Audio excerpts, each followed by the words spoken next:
Assalamu alaikum wa rahmatullah wa barakatuh. Paix sur ceux qui suivent la guidée. Paix et bénédiction sur le prophète sallallahu alayhi wa sallam, sur ses compagnons, ses amis, sa famille, ainsi que sur tous ceux qui le suivront de bonne foi jusqu'au jour du jugement.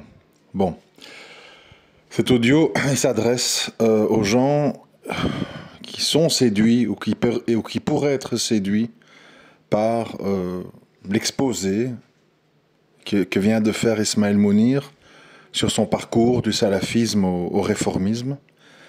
Et je veux expliquer, parce que moi je ne suis pas un barbare qui dit égaré, innovateur.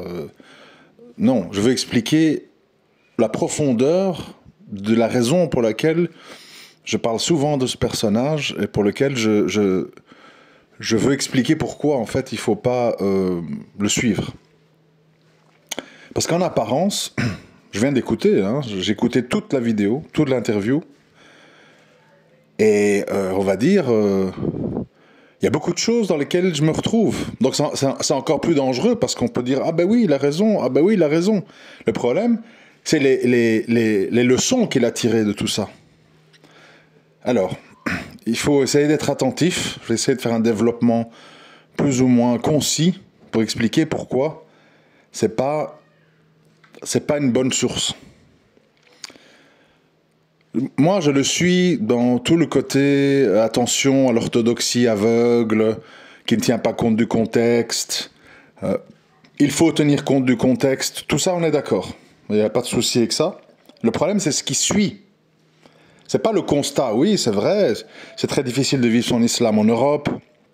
Oui, c'est vrai, quand on veut un islam orthodoxe en vivant dans un pays du Maghreb ou en France, c'est difficile, on est mal vu. Tout ça, c'est vrai, c'est pas le souci du tout. Donc, c'est pour ça que c'est dangereux. C'est parce que le constat de départ est vrai. Le problème, c'est que on peut venir avec une vérité qui introduit un mensonge. Ce qui est le cas ici. Alors, avant de commencer, je suis content d'avoir écouté cette interview parce que ça m'aide à mieux comprendre. Vous devez savoir une chose, c'est qu'une personne qui veut vous apprendre des choses de la vie, en matière de psychologie, de religion, n'importe quoi, et qui est quelqu'un de traumatisé, c'est pas une bonne source. Quelqu'un de traumatisé, quelqu'un qui doit s'occuper de sa propre personne, qui a été victime d'un trauma, de ses mauvais choix, et il doit s'occuper de lui-même, en fait. Il n'est pas du tout apte, étant donné qu'il est déformé par son trauma, d'enseigner des choses aux autres. Ici, en l'occurrence, on le sait, c'est pas un scoop, je ne dévoile pas des choses privées. Le couple Mounir est un couple traumatisé. L'un par son ascétisme salafiste, qui lui a fait vivre des situations qui l'ont mis en dépression, je reprends ces mots, et de l'autre côté, son épouse, une femme qui a été victime, selon elle, je reprends ces mots de nouveau, je ne suis pas là pour savoir qu'est-ce qui est vrai, qu'est-ce qui est faux, qui a été victime de 10 ans d'inceste d'un père imam. Donc nous avons affaire à un couple traumatisé. Et tous les gens dans cette planète qui ont fait des grands dégâts et qui ont égaré beaucoup de gens sont des gens qui ont eu des traumas de l'enfance ou de la jeunesse. Hitler, Staline et compagnie. C'est normal. Parce que c'est quand on est traumatisé qu'on prend des décisions extrêmes qui vont trop loin. Parce qu'on a ce trauma qui alimente ces décisions, qui est comme un prisme déformant. Voilà pourquoi j'ai dit, par exemple, même si on prend les musulmans dits extrémistes, un musulman qui a vécu beaucoup de prisons, des tortures, des choses terribles, selon moi, il n'est pas apte à diriger. Pourquoi ? Parce qu'il est déformé par son parcours. Et lui-même va être trop dur, et lui-même va être dans une logique de revanche. En général, les leaders des groupes extrémistes sont des gens qui sont passés par la prison et qui ont vécu des situations de grande humiliation, etc. D'où les excès. Ici, ce couple a vécu des traumatismes. C'est-à-dire que, de nouveau, je reprends ces explications, Ismaël Mounir, tout d'un coup, a eu un appel à l'islam. Il s'est dirigé vers ce qui était disponible sur la place, c'est-à-dire l'islam saoudien. Il a tout pris en bloc, comme il a dit, l'islam quiétiste, matraliste. Et il a commencé à devenir ultra exigeant avec lui-même. Je renonce à ci, je renonce à ça, je renonce à ça, j'ai une barbe hirsute, je vais m'isoler au Maroc, je dors sur des couvertures, je manque de tout, je suis mal vu partout, on me voit comme un ovni. C'est-à-dire qu'il a mis la barre très haut dans des aspects pratiques. Et ça, le savant Ibn Jawzi, dans ce livre Les pensées précieuses que Mounir devrait lire, je lui suggère, s'il m'écoute, Les pensées précieuses d'Ibn Jawzi, il met en garde les musulmans sur le fait de maltraiter son âme et de lui mettre trop de pression et d'être trop dans l'ascétisme. Parce qu'à un moment donné, il y a le retour de bâton. Ce que Mounir vit aujourd'hui, c'est le retour de bâton de ses excès du passé. Et maintenant, il tombe dans les excès dans l'autre sens. Voilà pourquoi ce ne sont pas des bonnes sources. Parce que ce sont des gens traumatisés. Et comme ils sont traumatisés, ils ne réalisent pas qu'ils vont trop loin.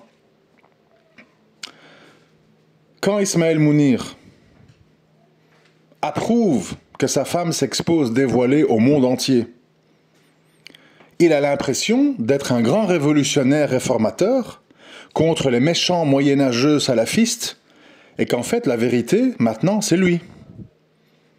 Elle n'est plus dans les écoles juridiques, elle n'est plus dans le salafisme, elle est dans la grande réforme qui est basée sur quoi? Je vous renvoie à son interview, qui est basée sur quoi? Sur des islamologues non musulmans qui sont critiques sur l'islam. Waouh! Donc, tu bases ton enseignement de l'islam auprès de musulmans plus sur les écoles juridiques et plus sur le wahhabisme ou ce qu'on veut, mais sur les analyses des islamologues souvent non musulmans. Et le pire, c'est qu'il le dit. Mais s'il le dit, c'est qu'il ne se rend pas compte de l'énormité. C'est ça que je veux que vous compreniez. Quand on est un traumatisé, on ne se rend pas compte. Hitler ne se rendait pas compte d'Auschwitz. Pour lui, c'est oui, bon, ben voilà, il y a un problème, il faut le régler. C'est pour ça qu'on ne peut pas écouter des traumatisés. Quand à Raqqa, à l'entrée de la ville, il y avait des têtes coupées autour de la place publique, etc. C'est parce que ces gens, ils ont vu ça toute leur vie dans les prisons, des gens égorgés, des gens torturés. Donc pour eux, c'est banal en fait. Ils ne se rendent pas compte de l'énormité de mettre des têtes coupées sur des piquets à l'entrée de la ville. Et ça, il faut que les gens qui sont sains d'esprit comprennent que les gens traumatisés ne peuvent jamais avoir de responsabilité. Ni dans la prêche, ni dans la direction d'un pays, d'une région, etc. Ils peuvent être utiles dans certains cas, quand il faut mettre des gens en première ligne et qu'il faut avoir des combattants valeureux, un peu insouciants, un peu fous. Oui, ça peut être utile, mais pas pour prendre des décisions. Et ici, les traumatisés, il y en a partout. Je veux dire, parce que moi, ça me fait un peu sourire quand il dit oui, en France, il y a plein de gens traumatisés. Les psychologues m'appellent pour me passer la patate chaude parce qu'ils ne s'en sortent pas avec les musulmans traumatisés. Vous savez, si tous les Afghans, tous les Syriens, tous les Irakiens, tous les Soudanais traumatisés par la guerre, les bombes, Gaza et tout, devraient avoir cette excuse-là pour commencer à remettre en cause l'islam, ils ont d'autres genres de traumatisme que d'avoir dormi sur des couvertures. Mais à nouveau, il ne se rend pas compte. Il ne se rend pas compte parce que il est dans sa bulle de la revanche. C'est-à-dire, j'ai sincèrement cru que c'était la vérité, j'ai souffert, j'ai été mal vu, j'ai dû partir de France, m'éloigner de ma famille. Et maintenant que j'ai trouvé une voie laxiste qui me permet de revenir en arrière sur tout ça, j'y vais à fond. Parce qu'on m'a enlevé ma jeunesse, j'ai arrêté un master en cours de route. Donc en fait, il voit l'islam orthodoxe comme une source de choses qu'il a sacrifiées dans sa vie. Sa jeunesse, ses études, son confort. Donc c'est devenu un peu une cible à abattre quelque part. D'où les excès. Les instruments de musique, c'est pas grave. La mixité, c'est pas grave. Il n'y a plus rien de grave, en fait. Enlever le voile, c'est pas grave. Montrer sa femme dévoilée au monde entier, c'est pas grave. Il n'y a plus rien de grave. Évidemment, tout ça s'appelle un nom sympathique qui s'appelle l'islam spirituel. Un islam ouvert. Avant, j'étais dans un islam étroit. Maintenant, je suis dans un islam ouvert. Ouais, c'est sympathique à entendre ça. Parce que, en fait, qu'est-ce que tu te dis? Les gens littéralistes orthodoxes, c'est des gens fermés, c'est des gens binaires, etc. Dans certains cas, c'est pas faux. Moi-même, je le dénonce. Le problème, c'est qu'il ne faut pas se servir de ça comme tremplin pour remettre tout en question. Et ça m'amène à un autre sujet. C'est que une des raisons pour lesquelles j'insiste tellement sur la jurisprudence du contexte, le fiqh al-wakir, c'est parce que si on n'en tient pas compte, voilà ce que ça produit. Des Ismaël Mounir et des Aïcha Mounir. Parce que les gens ne supportent pas tout ça un temps fou. Plein de trucs qui sont opposés au contexte, plein de sacrifices, des gens qui doivent renoncer à plein de choses. Parce que quand on écoute son interview, on se rend compte en fait que le centre de son combat, c'est que les musulmans de France puissent rester en France et vivre dans un islam apaisé. Donc en fait, il a pris comme un espèce de acquis religieux le fait qu'en aucun cas, il faut envisager de quitter la France. Le monde, c'est la France. L'Argentine et la Patagonie, ça n'existe pas. L'Afghanistan, ça n'existe pas. L'Indonésie, ça n'existe pas. L'Australie, ça n'existe pas. Il n'y a que la France. Et donc, il faut plier l'islam à la France pour pouvoir y vivre un islam apaisé. Ça, c'est une logique de quelqu'un qui est traumatisé parce qu'il a toujours voulu faire des études en France, vivre en France, ne pas être montré du doigt en France. Et comme ça a été le cas, eh ben, il est traumatisé. Et donc, il dit, maintenant, je veux que l'islam devienne quelque chose qui est conforme à mes choix de vie, à moi. Et je vais propager ça aux autres. Au lieu de se dire, non, ça c'est mon cas à moi. C'est moi qui ai été trop loin, c'est moi qui ai été trop orthodoxe, c'est moi qui ai été dans l'ascétisme, c'est moi qui ai dormi dans des couvertures et pas dans un matelas. Tout le monde n'a pas vécu ça. Mais maintenant, je veux que ma réalité et mes choix soient propagés au plus grand nombre. Moi de mon côté, et ma femme fait le travail de son côté. On doit diffuser ça. Ça doit devenir la norme. Pour lutter contre la barbarie et le côté moyenâgeux de l'islam orthodoxe. C'est ça le problème. Tous les gens traumatisés pensent que tout le monde a été traumatisé. Moi, je ne suis pas traumatisé. Je ne suis pas venu à l'islam suite à un traumatisme. J'ai eu une vie comme plein de gens. Des parents divorcés, j'étais à l'internat, des mariages, des divorces, 2 ans de prison. J'en fais pas des cauchemars la nuit. Hein. Je vous dis la vérité. Hein. Alhamdoulilah, c'est un parcours de vie. D'autres gens, ils ont d'autres trucs, chacun a ses histoires. Si tu donnes beaucoup d'importance à tout ça, bah, ça va commencer à t'obséder. Voilà. Et moi, quand je lutte contre le côté binaire et le côté ultra-orthodoxe, c'est pas dans le but de dire il faut tout remettre en question et il faut devenir ouvert à tout et montrer sa femme et dire allez-y, la musique, machin. C'est de dire, bon, l'islam, il y a des règles, il y a des limites. Mais attention de ne pas rendre tout très compliqué et de ne pas trouver des aménagements raisonnables. Mais ça ne veut pas dire qu'on remet tout en question. C'est pas ça la réforme.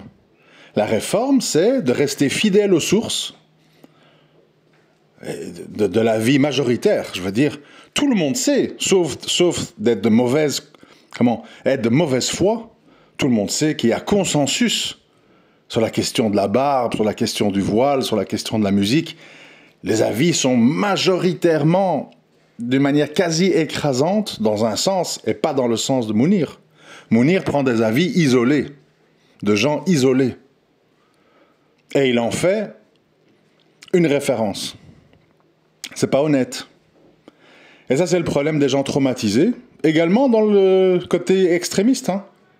Comme ils sont traumatisés, qu'ils sont violents, qu'ils sont revanchards, etc., ils vont chercher tous les versets et tous les hadiths qui vont dans le sens de la violence, du combat, etc., etc. La loi du talion, etc., etc. S'ils tuent nos civils, on tue nos civils. Et s'il y a des musulmans parmi eux, ben c'est comme la catapulte, bababi, bababa, surat Tauba, surat Anfal. Les gens traumatisés ne sont pas aptes à enseigner l'islam et à être des gens qui décident. Parce qu'ils sont dans un prisme déformant. Comment vous voulez prendre l'islam de quelqu'un qui en veut au salafisme parce qu'il a l'impression que ça a interrompu ses études et qu'il a souffert au Maroc d'avoir vécu dans la misère quand il a voulu partir de France, et de sa femme qui dit qu'elle a été victime d'inceste pendant 10 ans de la part d'un père imam. Vous croyez que ces gens sont sains d'esprit? Non. Ils sont traumatisés. Alors les traumatisés, certes c'est triste, mais un traumatisé doit se soigner. Il ne doit pas enseigner. Tu ne peux pas enseigner quand tu es traumatisé. Tu ne peux pas diriger des musulmans quand tu sors de 20 ans de prison où tu as vu des viols, des électrocutions, des décapitations. Tu es quelqu'un qui n'est plus dans son état normal. Hitler a fait la guerre 14-18. Il a vu plein d'amis déchiquetés, dans des rats, dans des tranchées, etc. Il en est sorti déformé. Avec une seule envie, que l'Allemagne se venge et qu'elle retrouve sa grandeur d'avant, quitte à ouvrir des camps, massacrer des gens, lancer des guerres complètement folles sur 2 fronts, 3 fronts, parce que c'est quelqu'un qui n'était pas apte. Donc il a fait des bêtises. Oui, quand on est traumatisé, on sait haranguer les foules.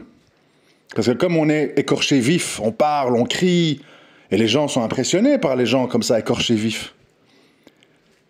Mais c'est une chose de capter l'attention des gens, c'en est une autre de prendre de bonnes décisions.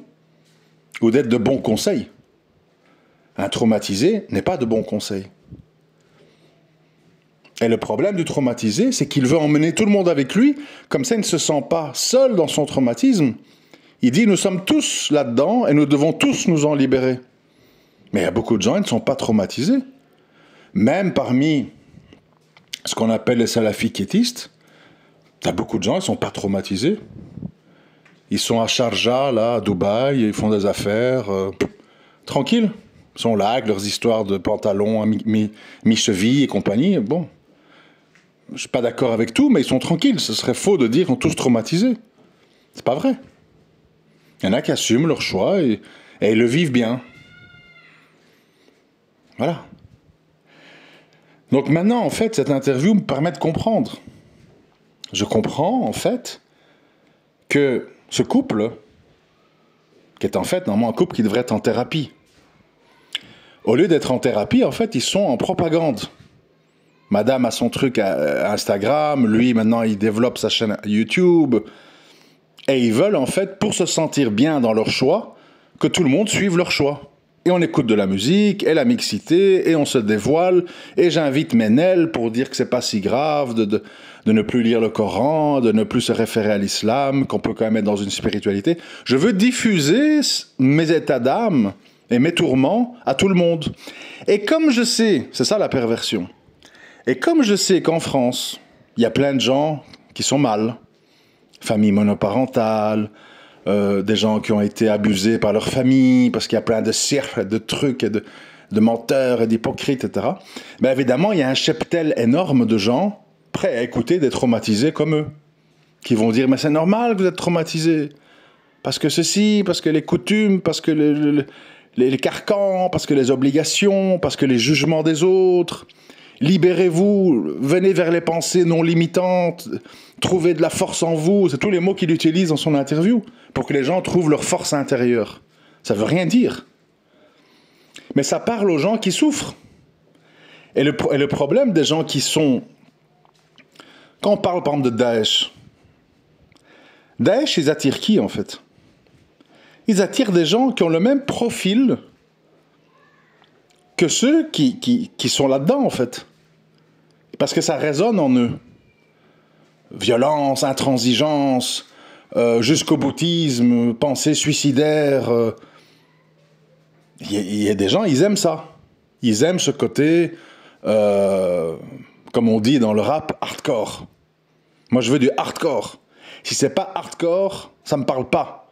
Je suis pas un philosophe, je suis pas un soufi, moi je suis hardcore. Et alors tu tiens un discours hardcore, ben les gens qui aiment ça, comme dans le rap, ça résonne en eux, ils aiment bien.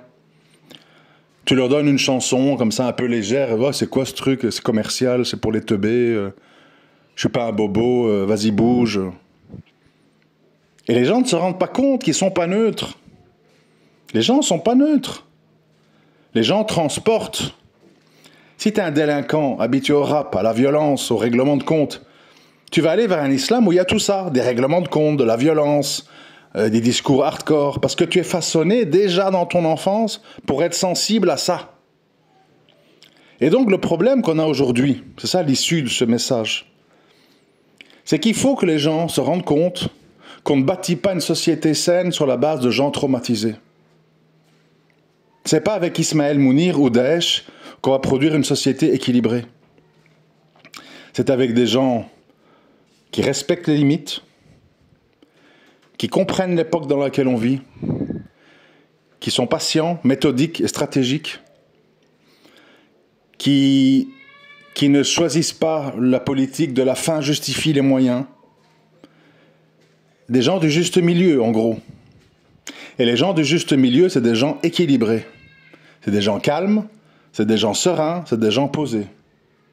C'est pas des gens qui veulent reprendre une revanche sur la vie, une revanche sur leur souffrance, une revanche sur leur sacrifice. Ça, c'est des gens qui ne sont pas équilibrés. Et ils le disent eux-mêmes. C'est pas moi qui a divulgué les 10 ans d'inceste ou le sacrifice dû au salafisme de Mounir. C'est eux-mêmes qui te le disent. Je suis un traumatisé. Et je veux m'adresser aux autres traumatisés pour les amener vers mes choix. Donc en fait, ils veulent créer un mouvement idéologique pour eux-mêmes être un courant parmi les autres courants. Quand ils disent oui, mais c'est toujours des sectes, j'aime pas le sectarisme, les écoles juridiques, le salafisme, le soufisme. Mais là, il est occupé à créer le réformisme Mounir, un nouveau mouvement dans lequel on dit ça, c'est pas grave, du moment que tu te sens bien. Tout ça, ça n'existe pas en islam, hein. Mais ils vont te le présenter d'une façon où, comme tu es traumatisé, tu dis « Ah ben oui, ce qu'il dit là, ça va être mon chemin d'apaisement. » Pourquoi en fait ? Pourquoi ça marche, cette méthode ? Parce que les gens, comme souvent, ils n'acceptent pas leur destin. Je vous l'ai dit, souvent, c'est un des piliers de la foi le moins respecté. L'acceptation du destin. Les gens, si vous creusez, la plupart des gens n'acceptent pas leur destin. Je suis trop grand, je suis trop petit, je suis trop gros, je suis trop basané. Et pourquoi mon père ci, et pourquoi ma mère ça, et pourquoi mon premier mariage ci, et pourquoi ma femme m'a fait ça. Les gens n'acceptent pas. Donc, comme ils sont dans le refus, ils sont traumatisés. Et comme ils sont traumatisés, ils prennent des mauvaises décisions. Islam laxisme, islam extrémiste, sorcellerie, pactiser avec les djinns, parce qu'ils veulent se venger. Ils veulent se venger de leur traumatisme, d'une façon ou d'une autre. Voilà pourquoi tu trouves des profils de gens désaxés dans tout ça.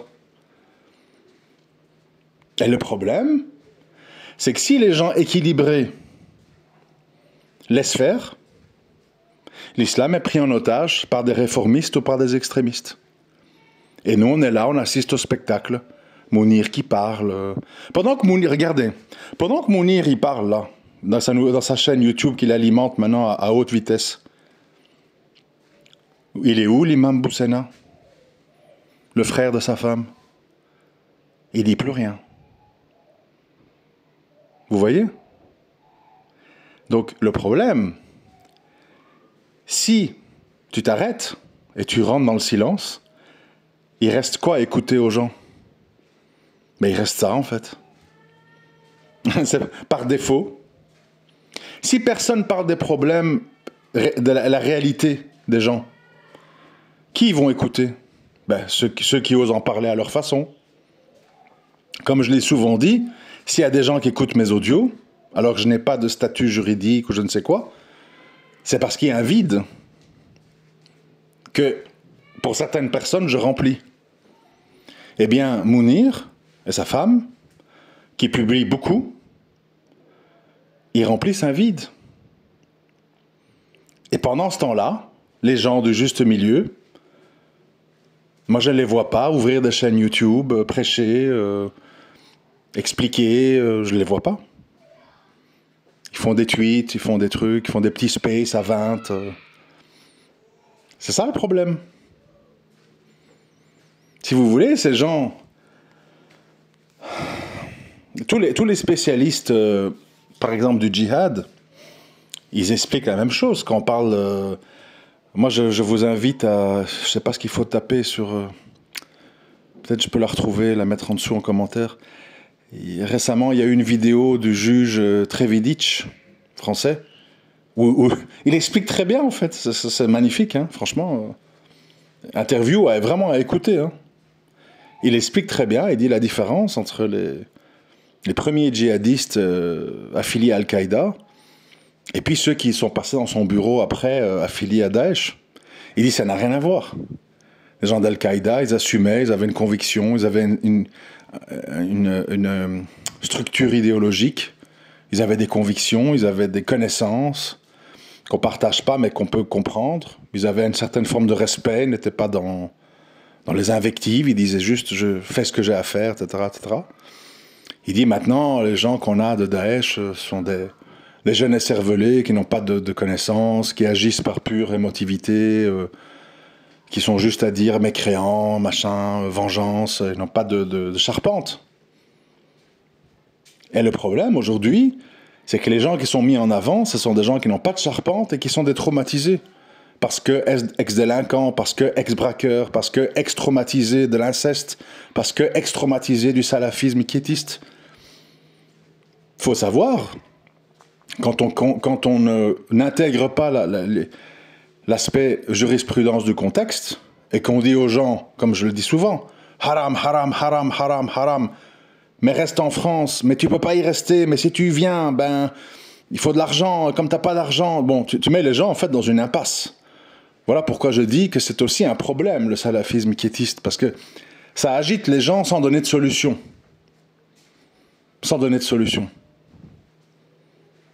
Donc ça crée évidemment des gens qui, à un moment donné, ne tiennent plus le choc, ne tiennent plus la pression, ils sont mal vus dans leur famille, ils sont mal vus dans les mosquées. Même quand ils vont dans le monde arabe, on les regarde de travers, on dit Erhabi, sa barbe, son camis, machin. Donc en fait, ils sont mal à l'aise. Et parmi ces gens mal à l'aise, ben, y en a qui vont virer apostat, il y en a qui vont virer quittalistes, combattants, il y en a qui vont virer réformistes, comme Mounir, parce que la pression est trop forte. D'où l'importance, pour les gens un tant soit peu orthodoxes, d'être dans un islam qui tient fortement compte du contexte dans beaucoup de sujets. Sinon, tu as des gens qui vont remettre tout en question, comme Mounir. Et le voile, et la barbe, et la musique, enfin en gros tout. Bientôt, il va nous dire, bon, la prière, ce qui compte, c'est de penser à Dieu, il n'y a pas d'obligation de faire des prières mécaniques dans lesquelles on ne pense pas, on fait juste les choses par obligation. Il va tout remettre en question, vous allez voir, petit à petit. Parce que c'est une quête sans fin, en fait. Puisque la quête, c'est la revanche sur l'orthodoxie, ça veut dire qu'il faut tout réformer, il faut tout remettre en question. Et bientôt, à force de lire des islamologues, comme il dit qu'il lit, il va dire, mais le Coran, c'est la parole de Dieu ou c'est la parole des hommes, en fait? Peut-être que l'islam, en fait, c'est des hommes qui ont voulu organiser la société en faisant peur avec l'enfer et le paradis, mais en fait, c'est un livre écrit par des hommes. Et là, il va rejoindre Frédéric Delavier, qui voit de la sociologie partout. Et il n'y a pas de sacralité. Puisqu'il y a un Dieu tout-puissant, ça tout le monde le dit, hein. Il y a un Dieu tout-puissant, mais qui n'est pas capable de nous transmettre un message. Quand on a un message, ça vient des hommes. Donc oui, il y a Dieu, mais il ne nous a donné aucun ordre, aucune obligation. On fait ce qu'on veut, en fait. On lève notre doigt mouillé, puis on voit d'où vient le vent. On devine. On fait chacun sa sauce. C'est ça à quoi ça mène. Hein.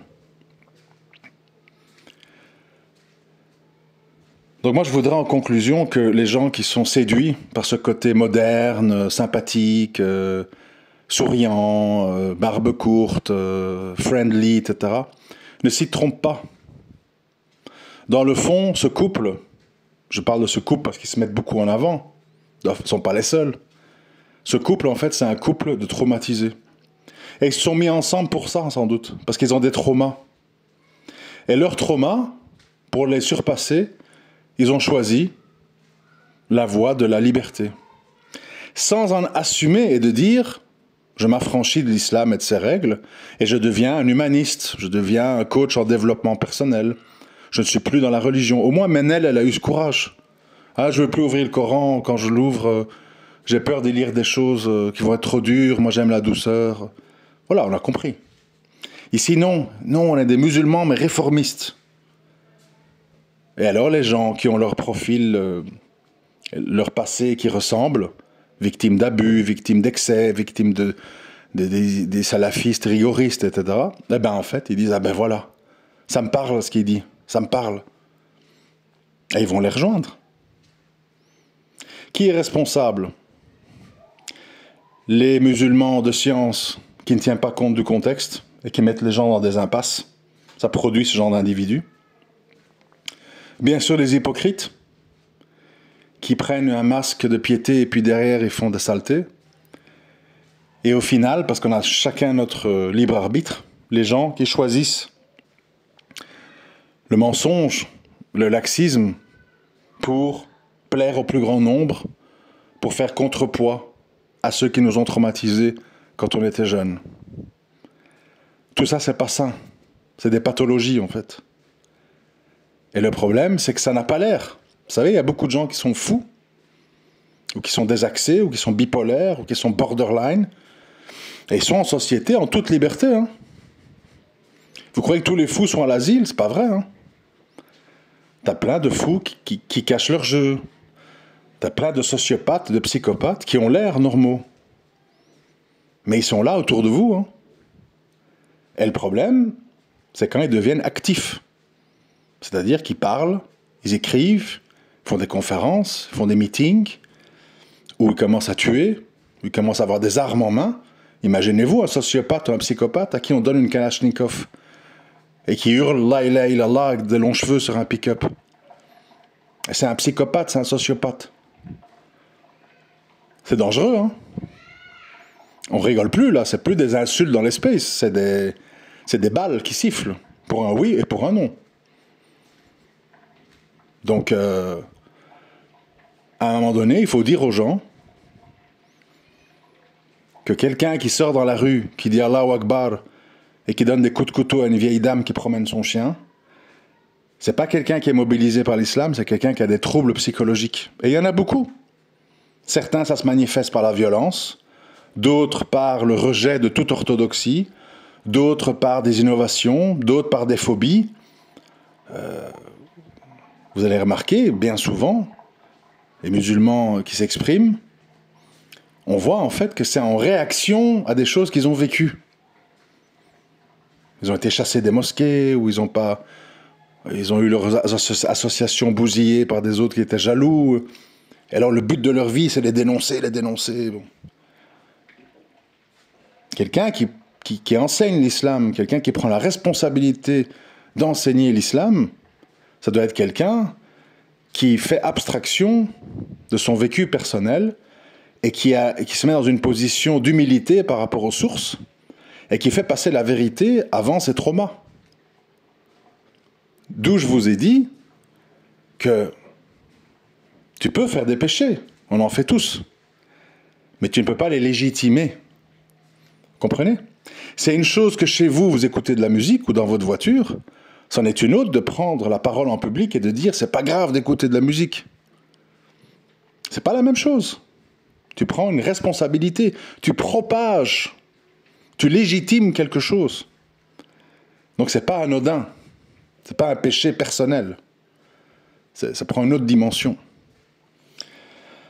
Voilà, je vous laisse ici. Je vous suggère quand même d'aller écouter cette interview. C'est très important pour comprendre comment Mounir et sa femme en sont venus à devenir ce qu'ils sont devenus.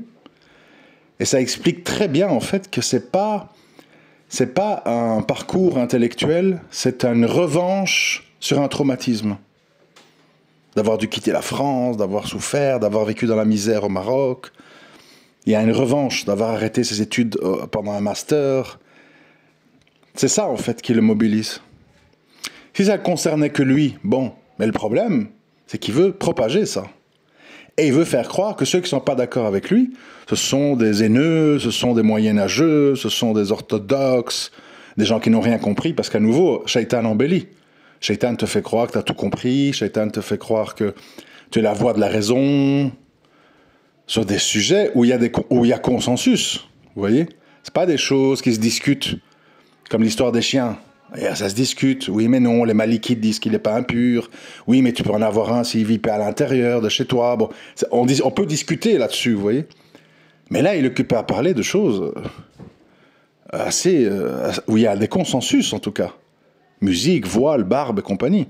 Il y a des consensus forts, très forts. Et il fait croire que non. C'est terrible. Voilà. Écoutez, moi je peux rien faire d'autre qu'essayer d'expliquer. Après, chacun fait ses choix. Ce qui est malheureux, c'est que ce frère et sa femme ne se rendent pas compte en fait qu'ils n'ont pas toute leur tête en fait.